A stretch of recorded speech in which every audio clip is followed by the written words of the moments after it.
Una de ellas terminó vendiendo fajas moldeadoras en Instagram después de salir de una prisión federal de Estados Unidos. Otra vive escondida bajo un nombre falso en Buenos Aires y a sus más de 60 años todavía enfrenta ir a la justicia por el dinero de un hombre que murió hace 3 décadas. Y la tercera no era la esposa de nadie, era la jefa. Y los 3 hombres que se casaron con ella terminaron muertos. Esta es la historia que casi nunca se cuenta. Todos conocemos a Pablo Escobar, a Joaquín El Chapo Guzmán, a Griselda Blanco. Sus rostros están en series, en documentales, en camisetas. Pero detrás de cada uno de esos nombres hubo matrimonios, hubo anillos, hubo promesas frente a un altar. Y cuando los imperios cayeron, cuando las balas o las esposas policiales llegaron, alguien quedó atrás para pagar la cuenta. ¿Qué pasa con la mujer que se casa con el hombre más buscado del planeta? ¿Qué pasa cuando el apellido que llevas es una sentencia? Cuando tu propio nombre es tan peligroso que tienes que borrarlo para sobrevivir. ¿Y qué pasa, en el caso más extraño de todos, cuando la persona más letal del matrimonio no es él, sino ella? Hoy vamos a seguir el rastro de esas vidas. La viuda de Pablo Escobar, que pasó de ser la primera dama del cartel de Medellín a ser una jubilada anónima procesada por lavado de dinero en Argentina. Las esposas de El Chapo Guzmán, desde las primeras que quedaron en las sombras de la sierra hasta Emma Coronel, la reina de belleza que salió de prisión y se reinventó como empresaria e influencer, con millones de seguidores y una vida pública que desafía toda lógica. Y los esposos de Griselda Blanco, la madrina de la cocaína, la única mujer de esta historia que no esperó a que su marido decidiera su destino. Ella decidió el de ellos. 3 imperios criminales, 3 matrimonios con el poder y 3 finales que nadie habría podido imaginar. Antes de empezar, algo importante. Todo lo que vas a escuchar está basado en registros judiciales, investigaciones periodísticas y declaraciones públicas de los propios protagonistas. Aquí no inventamos nada, porque la realidad de estas historias supera cualquier ficción. Quédate hasta el final, porque la última historia, la de los esposos de Griselda, invierte todas las reglas de este juego. Y si te interesan las historias reales del crimen organizado contadas con datos y sin sensacionalismo barato, suscríbete al canal.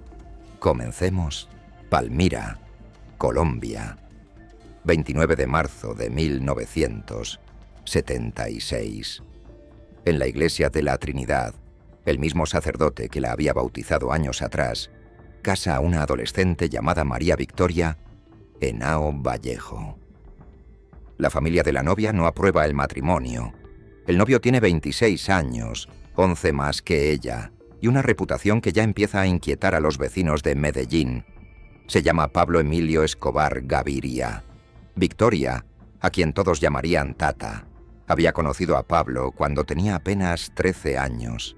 Él era amigo cercano de su hermano mayor, Carlos Mario Henao. Para una niña de barrio, aquel joven que regalaba dinero, que tenía carros y que trataba a todos con una mezcla de encanto y autoridad, parecía salido de otra dimensión. Sus padres le advirtieron. Ella no escuchó. Ninguna adolescente enamorada escucha.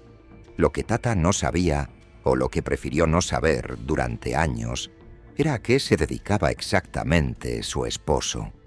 En sus propias palabras, décadas después, ella estaba más preocupada por terminar el colegio que por preguntar de dónde salía el dinero. La luna de miel la pasaron en la casa de su abuela. Así de simple, así de humilde, comenzó el matrimonio que terminaría sentado sobre una de las fortunas más grandes y más sangrientas del siglo XX.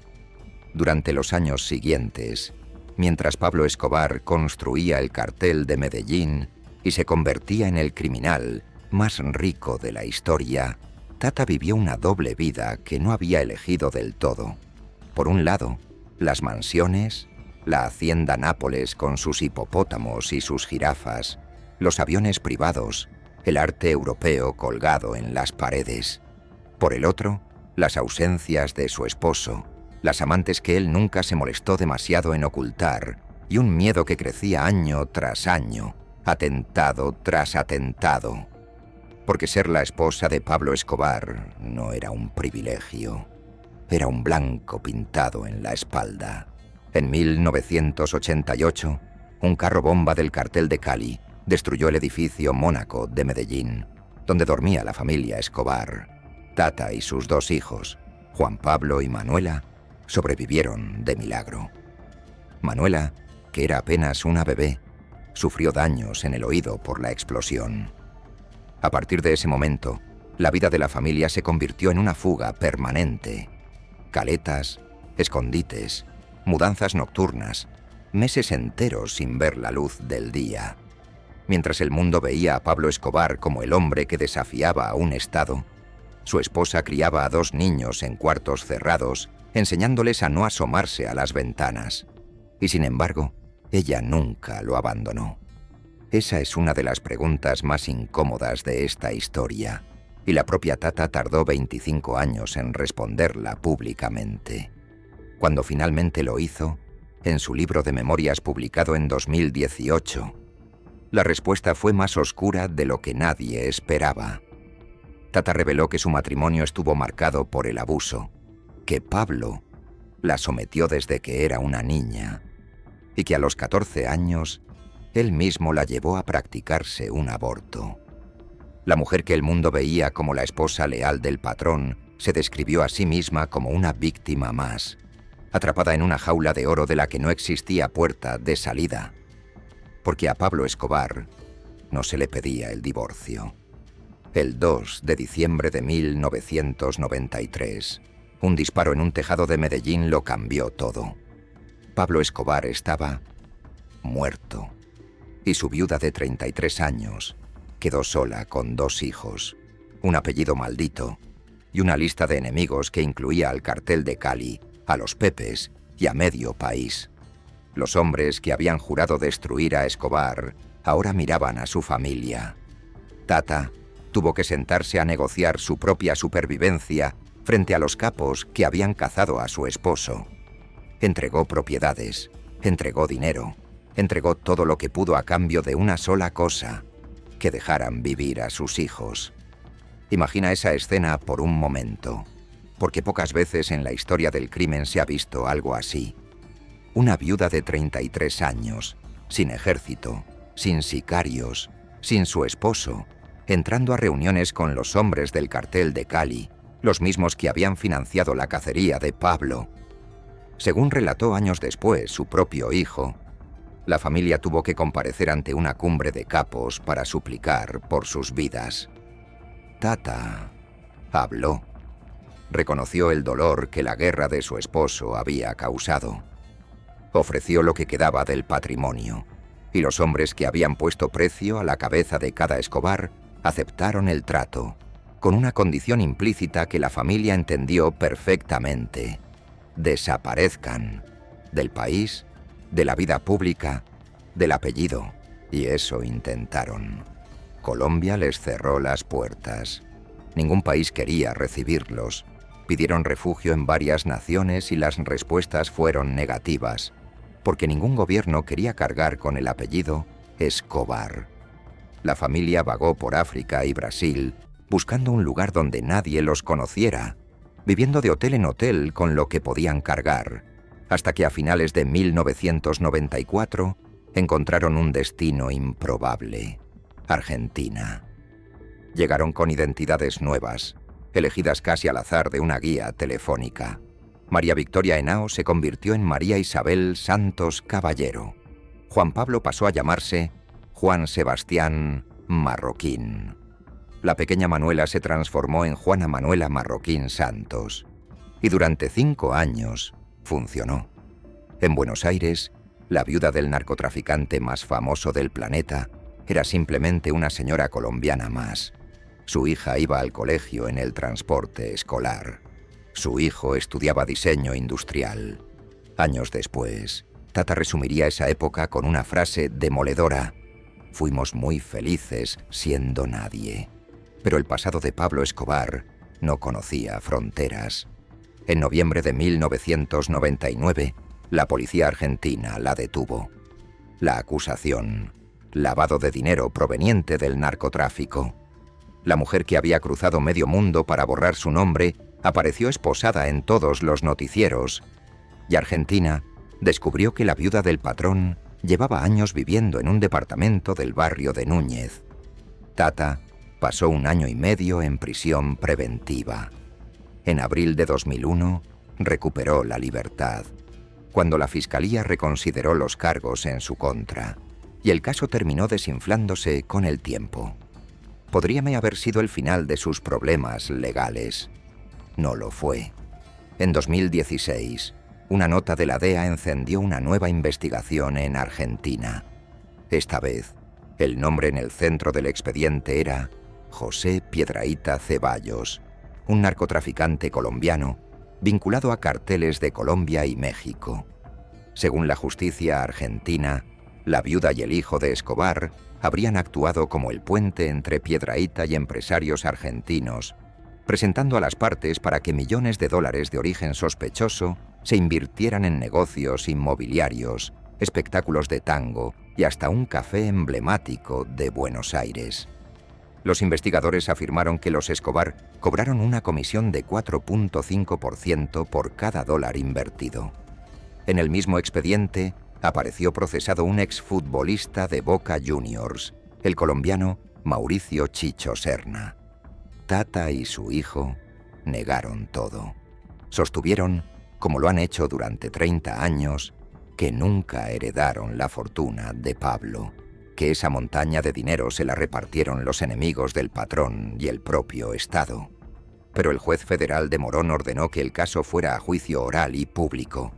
La mujer que quiso ser nadie volvió a ser, una vez más, la viuda de Pablo Escobar frente a un tribunal. Hoy, María Isabel Santos vive en Buenos Aires. Tiene más de 60 años. Publicó sus memorias, tituladas Mrs. Escobar, donde por primera vez habló del abuso, del miedo y de la culpa. Su hijo, rebautizado Sebastián Marroquín, se convirtió en arquitecto, escritor y conferencista, y ha dedicado su vida adulta a pedir perdón a las víctimas de su padre. Su hija Manuela eligió el camino contrario, el silencio absoluto. No existen fotos públicas recientes de ella, no da entrevistas, no tiene redes conocidas. Es quizás la única integrante de la familia Escobar que logró de verdad desaparecer. La primera dama del cartel de Medellín no terminó en una mansión ni en una tumba.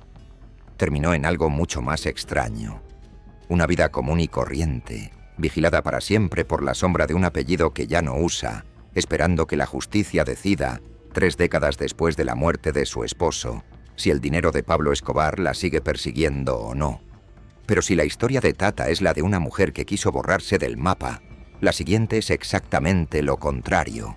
Porque las esposas de El Chapo Guzmán tomaron caminos que no podrían ser más diferentes entre sí. Y una de ellas decidió que no pensaba esconderse de nadie. Antes de Emma Coronel, antes de los reflectores, antes del juicio del siglo en Nueva York, hubo otras mujeres. Y sus historias casi nadie las cuenta, porque ellas hicieron exactamente lo que se esperaba de la esposa de un capo de la sierra: desaparecer dentro del silencio. Joaquín Guzmán Loera nació en La Tuna, Badiraguato, en el corazón del Triángulo Dorado de Sinaloa.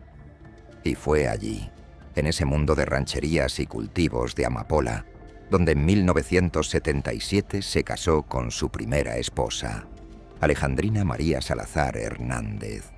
Era una boda de pueblo, entre familias que se conocían, en una región donde el negocio de la droga era simplemente la economía local. El Chapo todavía no era el Chapo.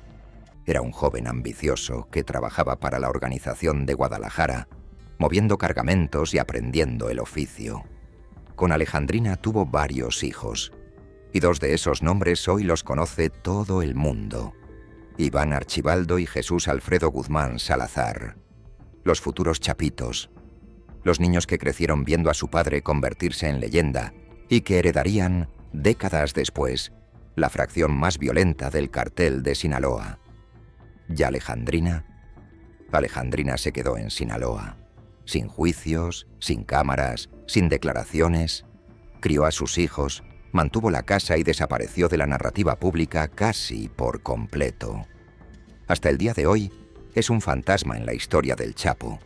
La primera esposa, la madre de los herederos y al mismo tiempo la mujer de la que menos se sabe. En el mundo del narco tradicional, ese anonimato no es un accidente. Es una regla de supervivencia. La segunda esposa importante en la vida de Guzmán fue Griselda López Pérez. Sí, otra Griselda, aunque no tiene ningún parentesco con la madrina que veremos más adelante. Con ella, el Chapo tuvo otros 4 hijos, y entre ellos están 2 nombres que marcaron la historia reciente de México: Edgar y Ovidio Guzmán López. La historia de Griselda López es la historia de una madre que enterró y vio caer a sus hijos uno por uno. En mayo de 2008, su hijo Edgar, el que muchos señalaban como el heredero natural del imperio, fue acribillado en un estacionamiento de Culiacán con cientos de disparos en plena guerra entre el cartel de Sinaloa y los Beltrán Leiva. La escena que siguió pertenece ya al folclore negro de Sinaloa.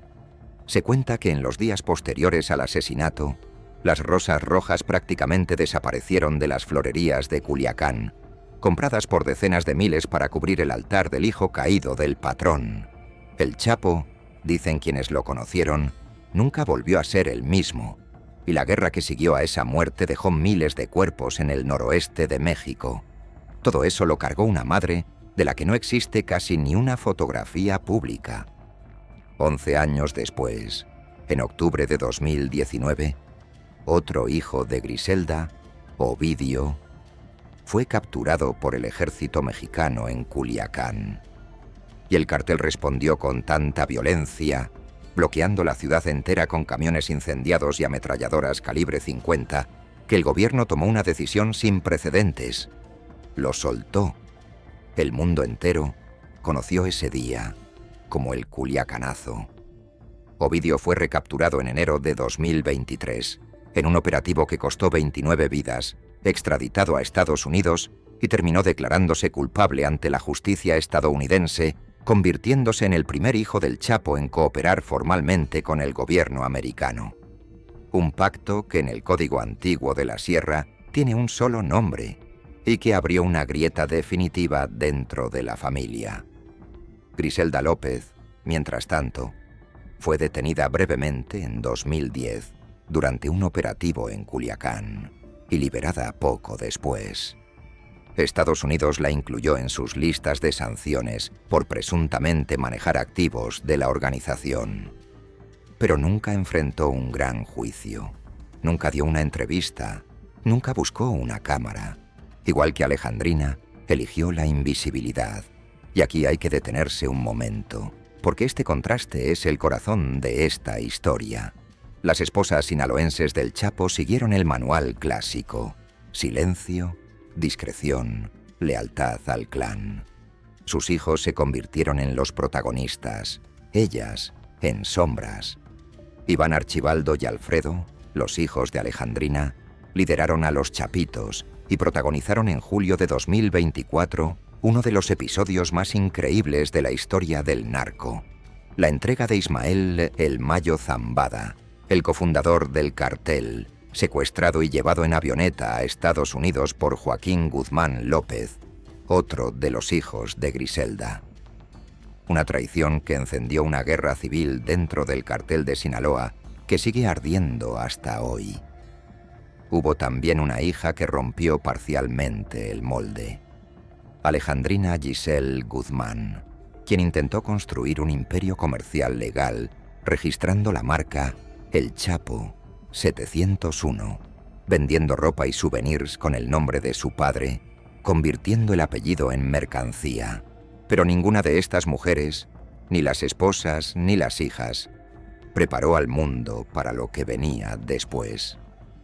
Porque en 2007, en un pueblo de la Sierra de Durango llamado La Angostura, el capo más buscado del planeta, un hombre de 50 años que ya había protagonizado una fuga legendaria de una prisión de máxima seguridad, se casó por última vez.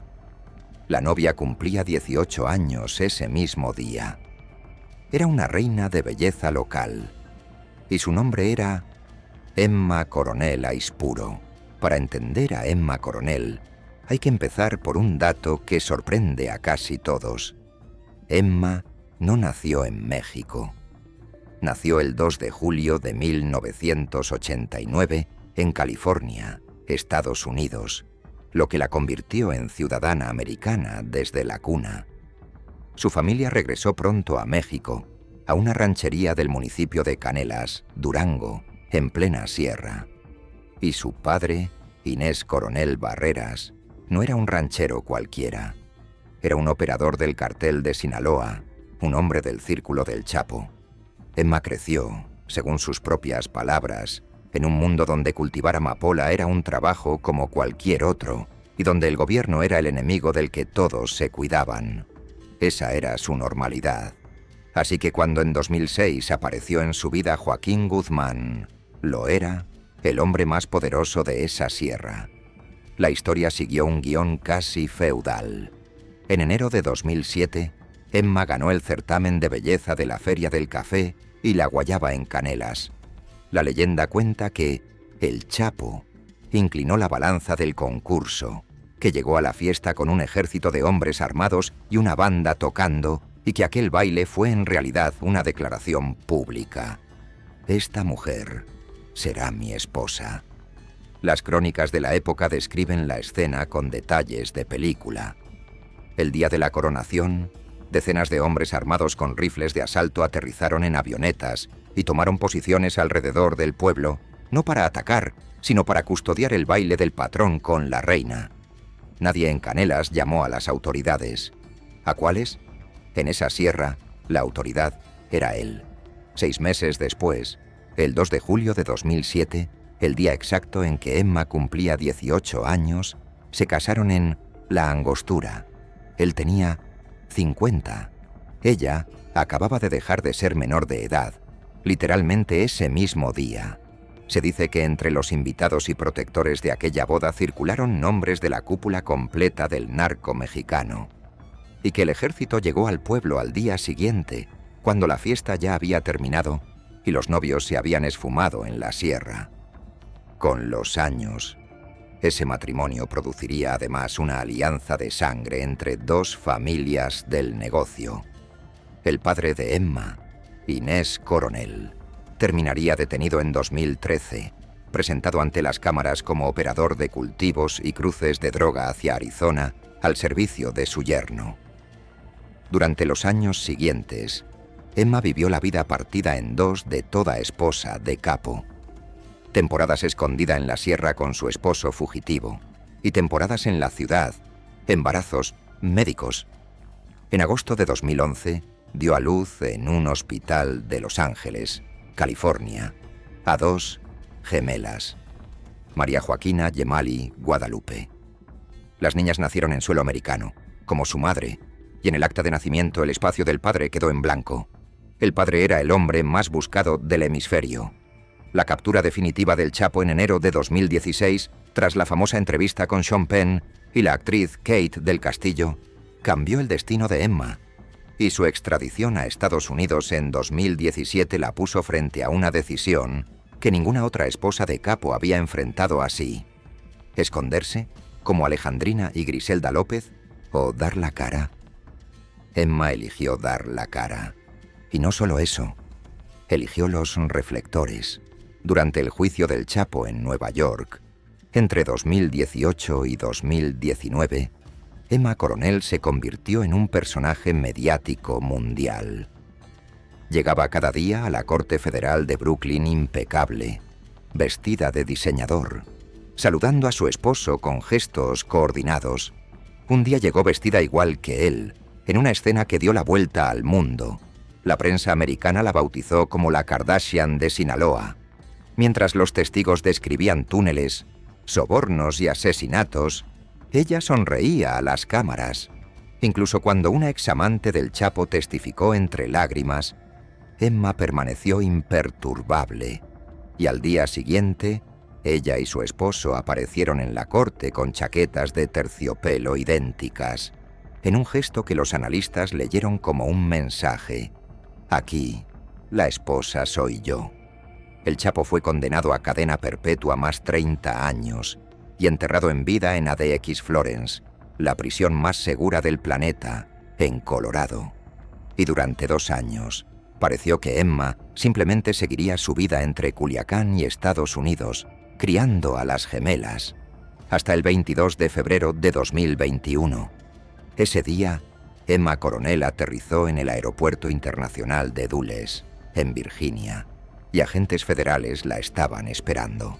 La acusación era demoledora: conspiración para traficar cocaína, heroína, metanfetamina y marihuana hacia Estados Unidos, lavado de dinero y algo más: haber participado en la planificación de la fuga del Chapo del penal del Altiplano en 2015, aquella del túnel de 1,5 kilómetros con motocicleta sobre rieles. Según los fiscales, Emma no era solo la esposa decorativa, era una mensajera de confianza que movía instrucciones entre el capo y su organización.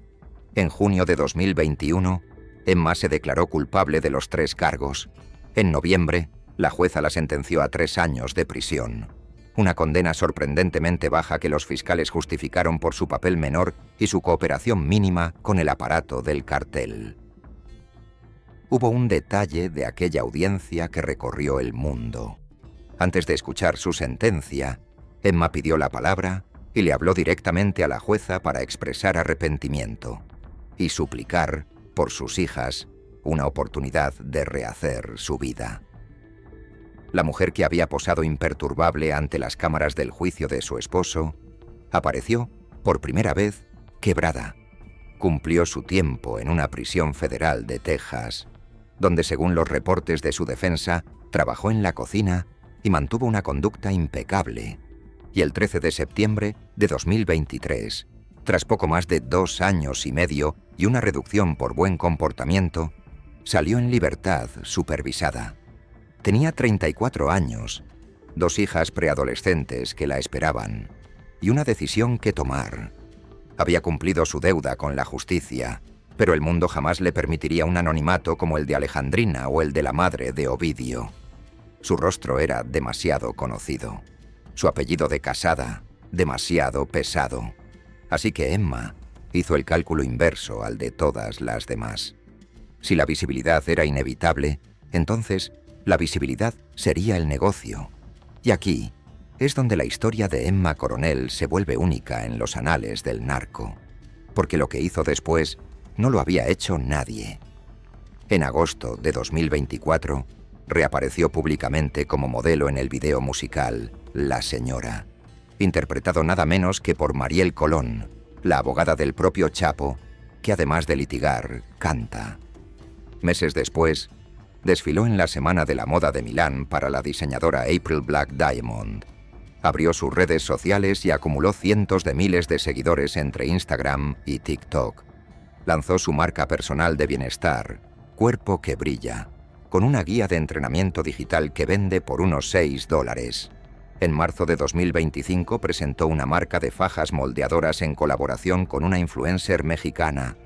Participó en un documental de televisión americana contando su versión de toda su vida, desde la Sierra de Durango hasta la celda federal, y en él dijo algo que ninguna esposa de capo había dicho públicamente: que se solidarizaba con las víctimas de la violencia de Sinaloa, que lo sentía de verdad.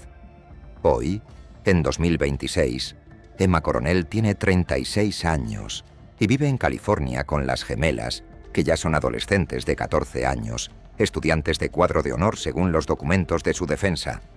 Sigue legalmente casada con El Chapo, un hombre al que probablemente no volverá a tocar jamás. Las reglas de ADX Florence prohíben las visitas de su esposa, coacusada en su misma causa. Y en enero de este año, sus abogados presentaron ante la Corte Federal de Washington una petición extraordinaria: terminar de forma anticipada su libertad supervisada, que en teoría se extiende hasta septiembre de 2027. El argumento: conducta ejemplar, estabilidad familiar y una carrera profesional legal.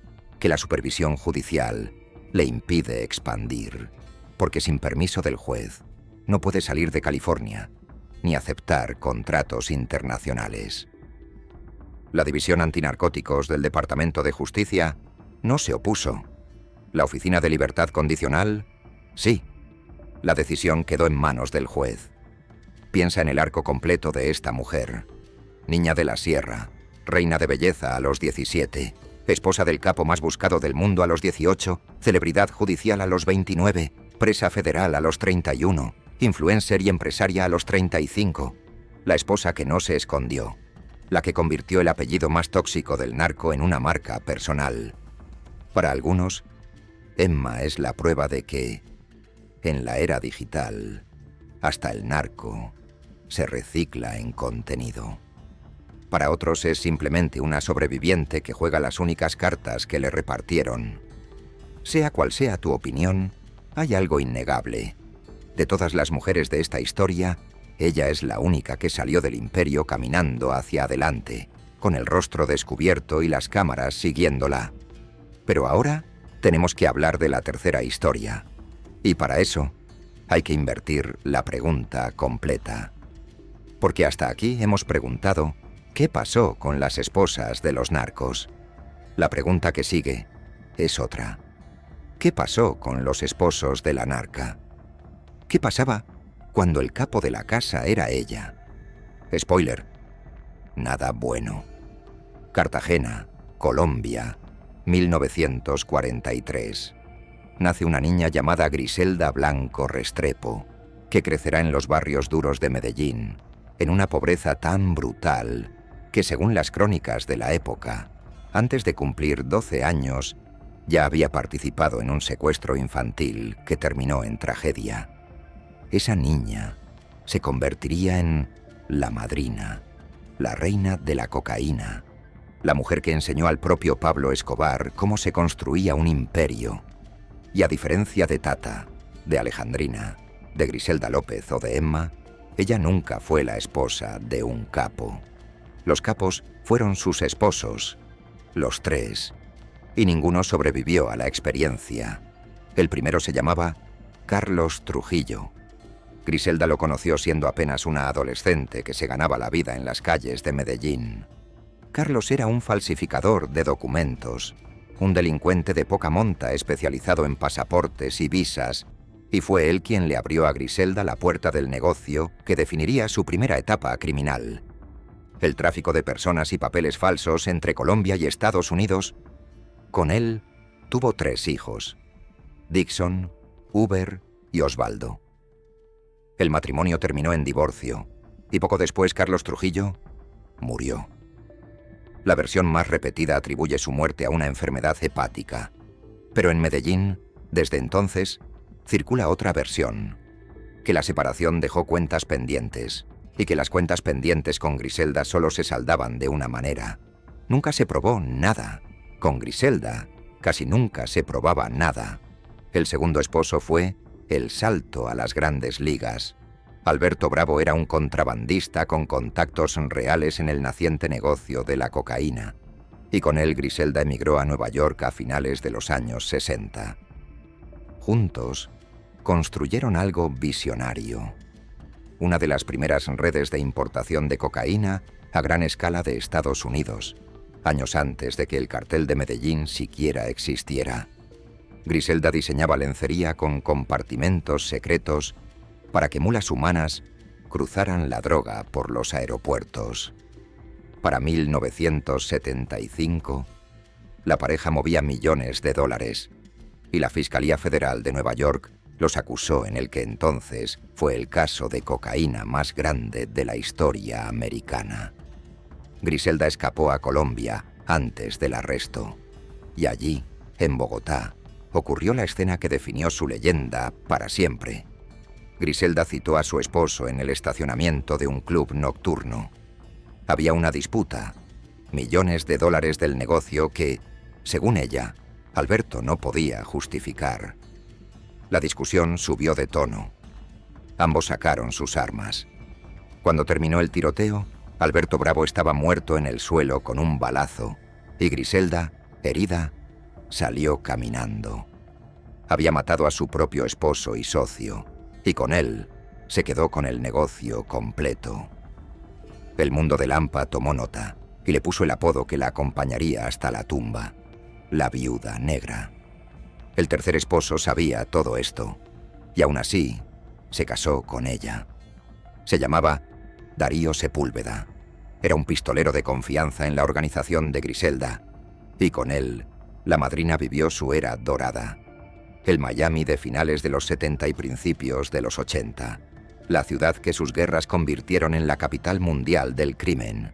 Para dimensionar lo que significaba estar casado con Griselda en esos años, basta un solo día: el 11 de julio de 1979.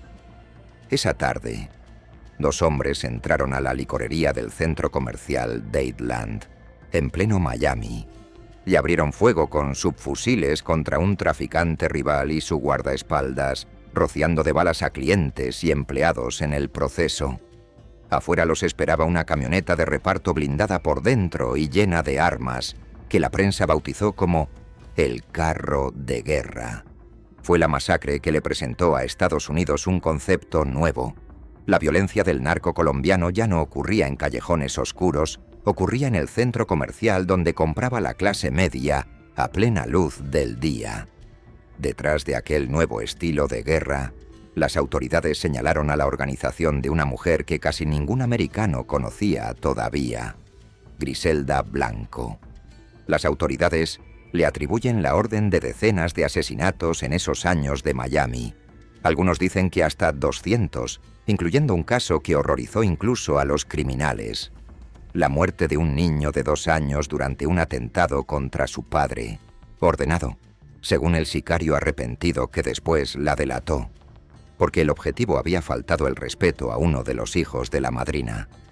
Fue la época de los cocaine cowboys, de los sicarios en motocicleta, un método que la propia Griselda popularizó y que las morgues de Medellín y Miami conocerían durante décadas. Con Darío, Griselda tuvo a su cuarto hijo, y el nombre que le puso es toda una declaración: Michael Corleone Sepúlveda Blanco. Sí, como el personaje de El Padrino. La madrina bautizó a su hijo con el nombre del capo más famoso del cine. Pero el matrimonio con la Viuda Negra tenía las reglas de siempre. En 1983, Darío decidió separarse y cometió el error fatal.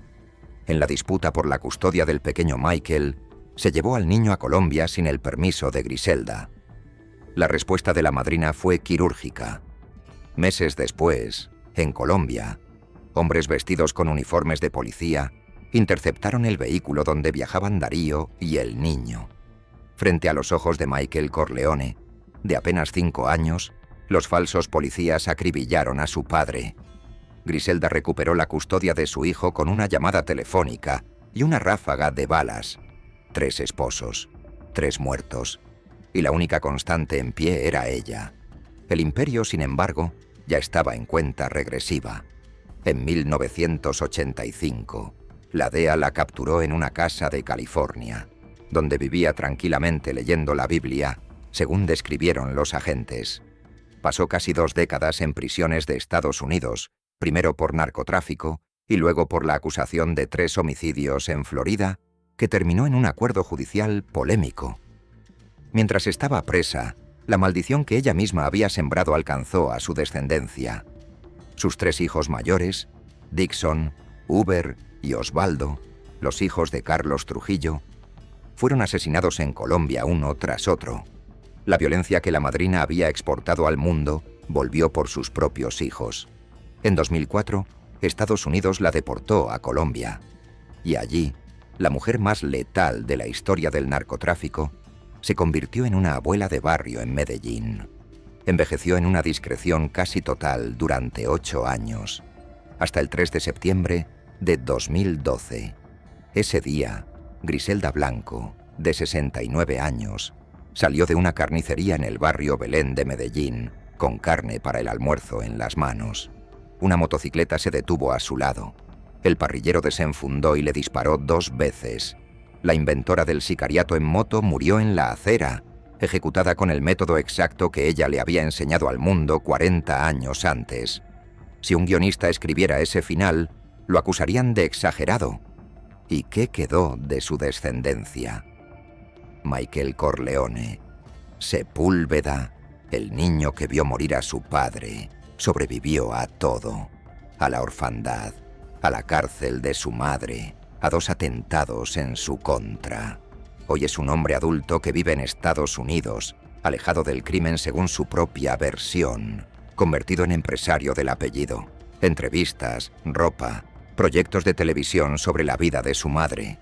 El único hijo vivo de la viuda negra. Se gana la vida contando la historia de la mujer que enterró a 3 esposos y a 3 hijos.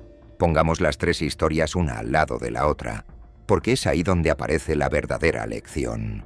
Tata Henao se casó a los 15 años con un hombre que la controló desde niña. Sobrevivió a bombas y a guerras de carteles, cruzó el mundo para borrarse el nombre, y aún así, más de 30 años después de la muerte de Pablo Escobar, sigue rindiendo cuentas ante tribunales por un dinero que jura no tener. Su libertad es una libertad vigilada por la historia.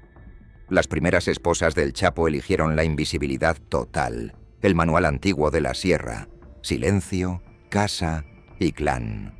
Y el destino les cobró de otra forma, viendo a sus hijos convertirse en los chapitos, en los protagonistas del Culiacanazo, en los traidores que entregaron al Mayo Zambada, en presos federales que se declaran culpables en cortes americanas. Ellas no cayeron. Cayó todo lo demás alrededor. Emma Coronel hizo lo impensable. Pagó su condena. Salió por la puerta grande y transformó el estigma en escenario. Hoy vende bienestar y moda en las mismas redes sociales donde el mundo la juzga. Es libre, es visible y es millonaria en seguidores. Pero pregúntate esto. Una mujer que no puede salir de California sin permiso de un juez, que está casada de por vida con un fantasma encerrado en una tumba de concreto en Colorado y cuya identidad completa, hasta el último like, depende del apellido de ese fantasma. ¿Es eso libertad o es la celda más elegante jamás construida? Y Griselda, la que invirtió todas las reglas, la que nunca fue la esposa de nadie, terminó demostrando el mismo teorema desde el otro lado. En ese mundo, el matrimonio no es un vínculo de amor, es una estructura de poder. Y toda estructura de poder en el narco termina igual, en una acera, en una celda o en un exilio sin nombre. 3 imperios distintos. 3 formas de estar casada con el poder criminal. La que obedeció, las que callaron, la que brilló y la que mandó. Y al final, ni una sola de ellas, ni uno solo de ellos, se quedó con lo que el imperio prometía. La fortuna de Escobar se evaporó entre enemigos y el Estado. La del Chapo está enterrada en una guerra civil entre sus propios hijos. La de Griselda no alcanzó ni para comprarle un final digno en la acera de una carnicería. Dicen que detrás de cada gran hombre hay una gran mujer. En el mundo del narco, la frase se reescribe sola. Detrás de cada gran capo hay una mujer pagando la cuenta. A veces en una corte de Buenos Aires, a veces en el silencio de la sierra, a veces frente a un espejo, con una cámara encendida y millones de desconocidos mirando. Y quizás el dato más revelador de toda esta historia sea este. Hoy, en 2026, ninguno de los 3 imperios existe ya como lo conocieron ellas. El cartel de Medellín murió con Pablo en un tejado. El imperio de Miami de Griselda se disolvió en las guerras que ella misma encendió. Y el cartel de Sinaloa se devora a sí mismo en una guerra fratricida entre los hijos del Chapo y los herederos del Mayo. Los imperios se evaporaron, pero ellas siguen aquí. Tata, con más de 60 años, esperando sentencias. Emma, con 36, esperando que un juez le devuelva su pasaporte. Las madres de los chapitos, esperando noticias de hijos presos o prófugos. Las esposas sobrevivieron a los imperios que las atraparon. Esa es, tal vez, la única victoria que este mundo les permitió. La de seguir respirando cuando todo lo demás, el dinero, el poder y los hombres que lo prometieron, ya es polvo y expediente judicial. Si esta historia te atrapó, tenemos mucho más para ti. En este canal ya contamos qué pasó con los 17 hijos de los grandes capos, desde los herederos de Escobar hasta los del Chapo, y esa historia conecta directamente con todo lo que escuchaste hoy. Te dejo el video en pantalla. Suscríbete a Pioneros y Leyendas, activa la campana y cuéntame en los comentarios, de las 3 historias de hoy, ¿cuál te parece la más increíble? ¿La viuda que quiso ser nadie? ¿La reina que salió de prisión? ¿O la madrina que enterró a sus 3 esposos? Nos vemos en la próxima historia.